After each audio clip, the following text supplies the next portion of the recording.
Bonjour, je vais vous montrer aujourd'hui comment créer une ombre portée avec un personnage sur un arrière-plan. J'ai fait quelques essais avec une petite maquette et une lumière large et une lumière étroite. Si vous voulez, une lampe et un spot. Lumière large au-dessus, l'ombre est très floue et très évasée, enfin très floue, pardon, je dis une bêtise, très floue. À la même distance, si on prend une lumière étroite, un petit spot, une lumière étroite, l'ombre est beaucoup plus nette, beaucoup plus contrastée. Il y a beaucoup moins de flou. Ça, c'est une chose déjà. Lumière large, donc on va se dire en studio, en ville. Lumière étroite, le soleil, et on a une ombre beaucoup plus noire. On va descendre l'ombre, on va baisser l'ombre un peu sur l'horizon, comme si c'était le soleil levant ou le soleil couchant. Donc l'ombre va s'allonger énormément. Ici, c'est un spot large. C'est un spot large, donc l'ombre va être très floue assez rapidement. Je reprends le même travail avec un spot étroit, toujours baissé sur l'horizon, comme le soleil levant. Et ici, on va être beaucoup plus contrasté, toujours aussi long, mais beaucoup plus contrasté, beaucoup plus net. Il y a toujours, bien sûr, un flou sur une ombre, mais moins prononcé. Là, c'est une lumière large, mais je me suis rapproché du sujet, très très proche, donc ça devient flou tout de suite. Ça devient baveux dès le départ si on est trop près. Dernier constat, ici j'ai éclairé avec un spot étroit par-dessus, mais très proche. Plus on est proche, plus l'ombre va partir en s'évasant. Étroit au départ et évasé à la suite. Vous regardez la tête est plus large que celle d'origine, parce qu'on est très très proche. Donc plus on se rapproche du sujet, la lumière, plus elle se rapproche du sujet, plus l'ombre va s'élargir. Voilà, à savoir. Donc, ce qui nous intéresse, c'est des ombres contrastées un peu pour le soleil, jouer sur la longueur suivant la profondeur, enfin la longueur de l'ombre suivant la hauteur du soleil, et pareil, jouer sur l'évasement si l'ombre est très proche, si la lumière est très proche, je vais y arriver. Donc je coupe ça et je vous montre mon fond. Alors les fonds, je les ai pris sur Pixabay, que je remercie, ça permet d'avoir des fonds rapidement, j'allais dire, de ne pas faire des détourages et d'avoir tout de suite un fond. Bon, j'ai pris une allée parce que l'allée, ça va nous permettre de mieux voir le travail de l'ombre. Mon sujet, le voici. Je vais le sélectionner, je vais le rétrécir. Voilà. Alors, à savoir que si on prend les diagonales, ici, on change l'échelle du personnage. Pareil sur le bas. Si on prend les côtés, par contre, on déforme le personnage. On déforme le personnage, que ce soit en haut ou en bas, c'est la même chose, hein, on va déformer. Donc, méfiez-vous, hein, diagonale, on va jouer sur l'échelle, et les côtés, ça va déformer l'objet. Je vais faire CTRL Z.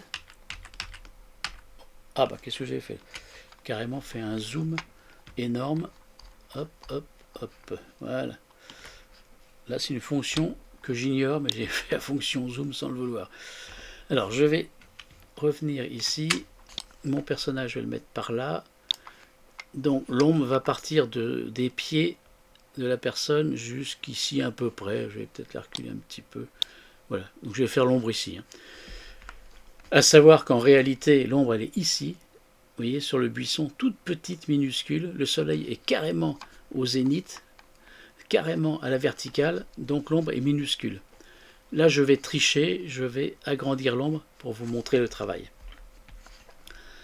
Alors, ce que je vais faire, maintenant qu'elle est placée, je vais dupliquer le calque. Dupliquer, donc c'est CTRL J. Voilà. Autre possibilité, bouton de droite, et vous faites dupliquer. Ma copie, je vais l'appeler ombre. Vous cliquez 2 fois avec le bouton de gauche, 2 fois, hop, je recommence, voilà. Et on peut écrire, le renommer, suivant vos désirs. Donc l'ombre, il est ici. Je vais couper le personnage. Je vais désactiver l'ombre. Vous voyez, donc ça fonctionne. Donc mon ombre est là. Donc j'ai désactivé le personnage pour ne pas être trompé. Et je vais créer l'ombre. Donc vous faites calque. Vous partez dans calque. Ici, je clique et je cherche nouveau calque de réglage. Nouveau calque de réglage. Vous avez plein de possibilités de réglage du calque. Nous, on va rester sur le seuil. Je clique sur seuil, voilà. C'est que le seuil qui nous intéresse. On s'aperçoit que le seuil va se régler sur l'arrière-plan, le château, et sur le personnage. Donc c'est pas le but. Pourquoi il a choisi les deux? Parce qu'il est au-dessus de l'ombre. Donc c'est lui qui est supérieur, qui va commander. Il est au-dessus de l'arrière-plan. Donc pareil, il va commander l'ombre et l'arrière-plan. Donc on va prendre avec le bouton de gauche le calque de seuil et on va le mettre dans l'ombre, sur l'ombre. Voilà, c'est fait. Si on clique sur l'ombre ici, il y a une petite flèche et on s'aperçoit qu'il y a bien un réglage. Le seuil, on va le mettre à 100%. Quand vous ouvrez un calque, ici, quand vous ouvrez un calque de réglage, vous avez une sous-fenêtre qui est ici. Je vais cliquer dessus parce qu'elle a disparu. Vous avez une sous-fenêtre qui va vous permettre de faire plusieurs réglages ou un réglage du calque suivant la fonction que vous avez choisie. Donc là, je vais jouer sur le seuil et je vais la rendre tout noir. Vous voyez le personnage, tout noir, tout noir. Voilà, c'est fait. Donc mon ombre qui est noir, qui est très très foncé, bon, ça c'est pas très grave, qui est très foncé, on va l'éclaircir par la suite. Par contre, je vais faire deux réglages. Donc, je vais faire un réglage d'ombre, mais je vais le dupliquer, mon réglage d'ombre, parce que je vais... non, je vais le faire après. Je vais déplacer l'ombre. Une fois que je l'aurai déplacé, on va le dupliquer. Donc là, on va déplacer l'ombre. On l'a créé, mais on va le déplacer pour la mettre dans le bon sens. Je vais remettre le personnage. Je vais l'activer. Voilà. On peut orienter le calque. Donc, je vais l'orienter un tout petit peu. Le but, c'est que les pieds, les chaussures soient à peu près au bon endroit. Je fignolerai après, hein, je ne cherche pas. Et vous avez une autre possibilité ici de déformation. Il y a deux petites flèches qui apparaissent, et hop. Et là, bouton de gauche, vous ne lâchez pas et vous pouvez, en allant à gauche et à droite, déplacer l'ombre du personnage. Je vais zoomer sur l'ombre. Je vais regarder les pieds quand même, si c'est logique ou pas. Ouais, c'est pas mal. Je vais le laisser comme ça. On trichera un tout petit peu vers la fin, mais pas maintenant. Mon ombre est sélectionné, placé, positionné. Donc maintenant, je vais le dupliquer. Je vais dupliquer l'ombre parce que je vais faire deux réglages. Donc ombre, CTRL J. Voilà. Celui-ci, je vais l'appeler ombre 2. Ombre 2. Voilà. Donc, j'ai deux ombres. Hein. Ombre 2, hop. Ombre 1, il est là. Hop là. Alors, on peut régler l'opacité. Je vous ferai voir par la suite. Je vais jouer sur l'ombre 2. Donc, je vais couper celle-ci pour ne pas être embêté. Méfiez-vous, quand vous avez deux calques, vous travaillez sur un des deux, mais vous avez intérêt à désactiver celui du dessus, sinon vous n'allez pas voir grand-chose, ça va rester tout noir. Alors, ombre 2, je vais le sélectionner. Je vais d'abord le tramer. Ombre 1, je vais aussi le tramer. Voilà. Comme ça, je pourrais faire des réglages. Les deux sont tramés. Ombre 2, ombre 1. Ombre 2, vous allez faire CTRL et cliquer sur la petite vignette. Regardez ici. Donc, j'ai sélectionné le contour. Sélectionné le contour de l'ombre. Et on va faire... Alors, ombre 2, je reviens dessus, hein, pour faire de bêtises. Et on va faire un réglage de lumière. Donc, ici, vous avez un outil dégradé. On clique dessus et je vais faire un dégradé ici. Alors ce qui m'intéresse, on avait parlé des pieds foncés. Hop là, hop là.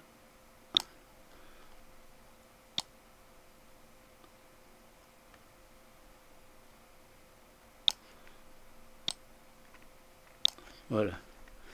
Bon là je suis à 100%, donc je vais le laisser. Je vais essayer de le foncer un peu plus. Dans ces cas-là, il faut que je fasse quoi? Il faut que je fasse ça.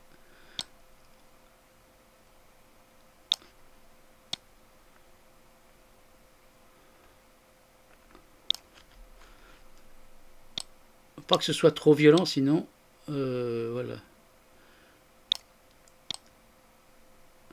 Gardez une certaine douceur quand même.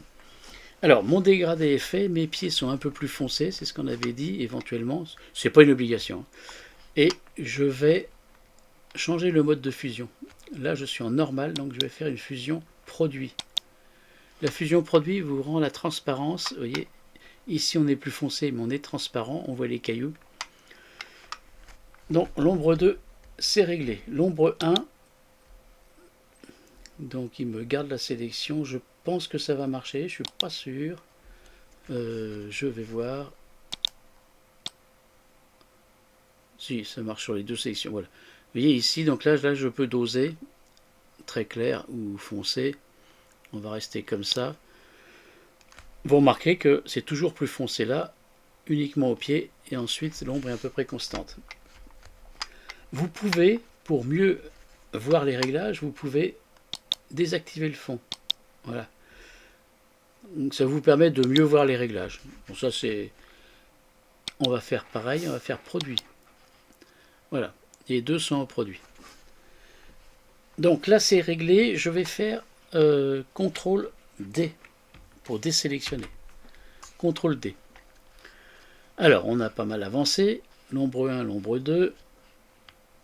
Je vais peut-être quand même un tout petit peu foncer. Voilà, on va dire que le soleil est assez fort, donc on va foncer un peu. Alors, donc, ombre 2, ombre 1, je vais laisser comme ça. Non, je vais les fusionner. Pardon, je suis en train de dire une bêtise. Donc, ombre 2, contrôle, ombre 1, ombre 1, ombre, pardon, et ombre 2 sont sélectionnés ensemble. Je vais faire un calque et je vais fusionner la sélection. Voilà, donc c'est fini. Il n'y a plus qu'une seule ombre qui va être considérée. Pourquoi? Parce que je vais faire un flou. Donc il faut que les deux soient ensemble. Ce sera plus pratique pour faire un flou. Donc on a presque terminé. Je vais partir sur l'outil flou, qui est un filtre de flou. Alors vous avez un calque dynamique. Vous voyez ici, on peut prendre calque dynamique et qui a également nouveau calque dynamique qui a aussi la possibilité de faire un flou. Donc là, ombre 2, je vais le tramer, je ne sais plus si c'était fait, enfin je vais le refaire quand même. Et donc ici on a un filtre de flou de profondeur de champ. Alors on va prendre le centre, vous voyez il y a 3 cercles, on va prendre le centre, le mettre derrière, je vais retirer un peu le zoom pour qu'on puisse mieux voir. Donc derrière l'objet, on va mettre ça dans l'axe. Ici, j'ai encore ça dans l'axe que je peux changer. Et ici, je peux écraser un peu l'effet. Bon, ça, c'est à vous de voir, faire des essais. C'est pas très dur, hein, c'est pas très compliqué. Donc, et on va jouer sur le rayon. Je vais zoomer. On va mieux voir. Je vais zoomer. Je vais retirer l'arrière-plan. Et je vais jouer ici. Voilà. Donc les pieds sont nets. Là, le fond, oui, le fond ça peut être très flou. Hein. On peut forcer et net. Donc je vais faire un peu de flou quand même. Non, uniquement le rayon ça suffit. La vibrance ça joue pratique, ça joue pas. Donc restez sur le rayon. Voilà. Ici. On peut faire avant-après. Bon, ça peut être amusant de regarder avant et après. Avant et après. Avec ce filtre, il est important de l'appliquer. Je vais retirer mon avant-après. Il est important de l'appliquer. Si on ne l'applique pas, on va tout perdre.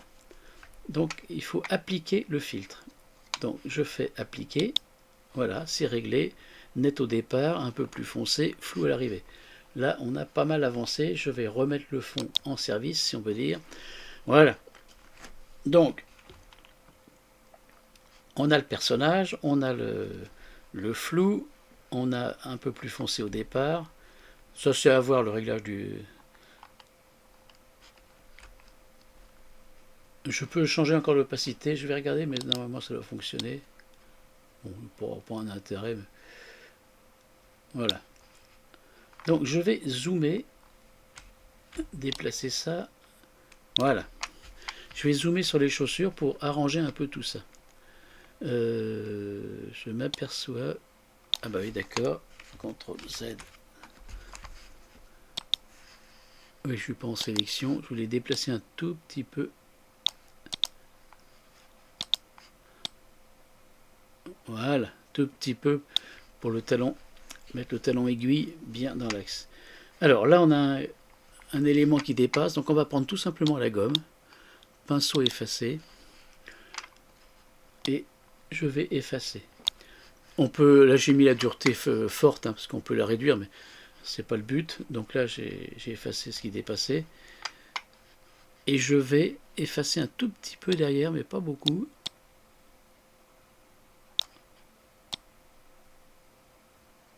Voilà. Et je vais faire avec le tampon duplicateur ici. Le tampon, l'outil, je ne sais plus comment ils l'ont appelé. Je vais dupliquer l'ombre de façon à la ramener sur le devant.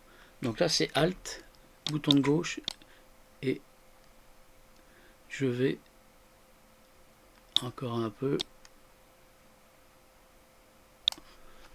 Ah ouais. Voilà. Bon, je sais pas si la proportion est bonne, hein, je vais pas. C'est pas très grave.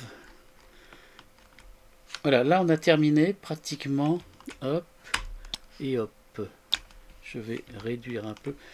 Voilà, donc on a créé l'ombre, ça y est, c'est terminé. Donc l'ombre portée, le personnage. Dernier détail, mais je ne vais pas le faire, on pourrait obscurcir un petit peu, foncer le personnage, car il est à contre-jour. Donc la lumière vient de la droite, il est à contre-jour, donc il est peut-être un petit peu trop éclairé. Mais enfin bon, ça c'est un petit détail. Elle n'est pas forcément bien éclairée, mais enfin on peut l'arranger.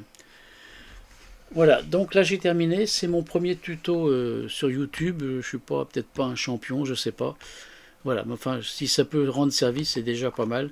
Je vais voir si j'en refais d'autres par la suite. Voilà, à plus, j'allais dire.